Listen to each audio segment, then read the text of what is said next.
What's up everyone, JDOS here. I want to go over 5 Titan exotic armor pieces you need to pick up before Witch Queen. We still have 2 months left before Witch Queen drops, so we still have some time left to go get these exotics.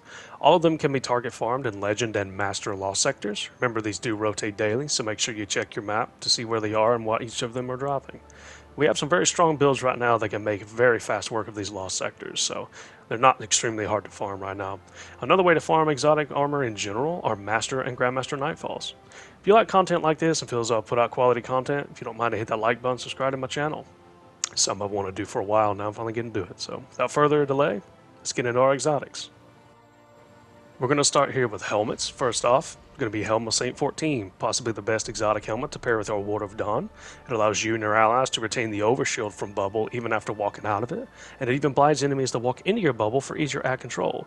Remember Titans, your job's kind of protect the team from a wipe, so even a panic pop of your bubble can mean the difference between going back to orbit and living to fight another day.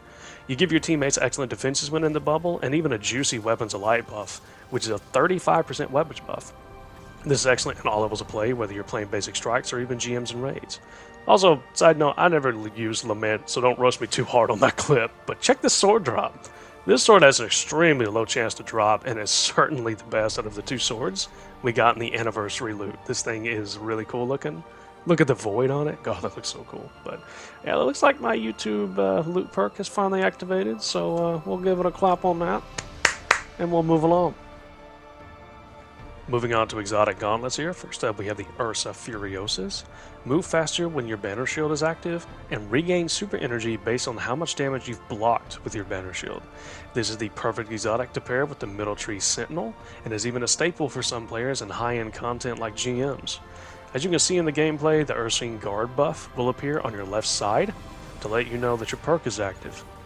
For small groups of enemies shooting at you, you're not going to receive a lot of super energy from this, but for larger boss-style enemies, you'll get a much larger refill. 2 Titans with Ursas can chain off each other as long as you're taking damage. You drop a ton of orbs with this.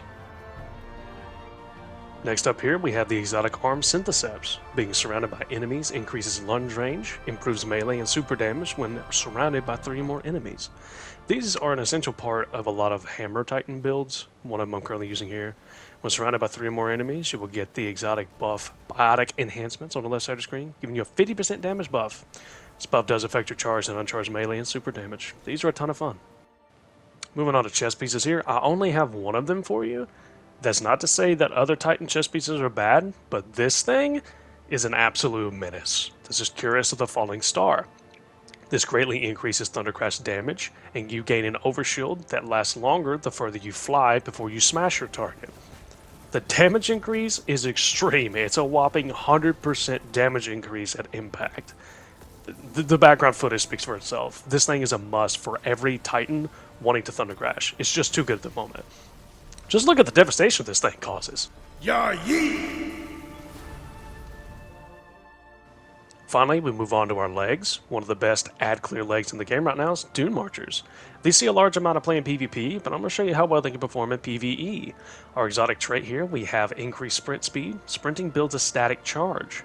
After meleeing an enemy, the charge will chain lightning damage to nearby enemies. Note that it only says melee and not charged melee. Once you get the buff, you keep it until you melee an enemy. Look at how well this clears through rank and file ads. It takes about 2 seconds of sprinting to build the charge. There isn't really a cooldown on these, so you can keep summoning the power of Thor as long as you have legs to sprint. Keep in mind that the chain damage is not coming from your melee, so it won't trigger things like Roaring Flames or Unstoppable Melee mods. That's all I have for you today.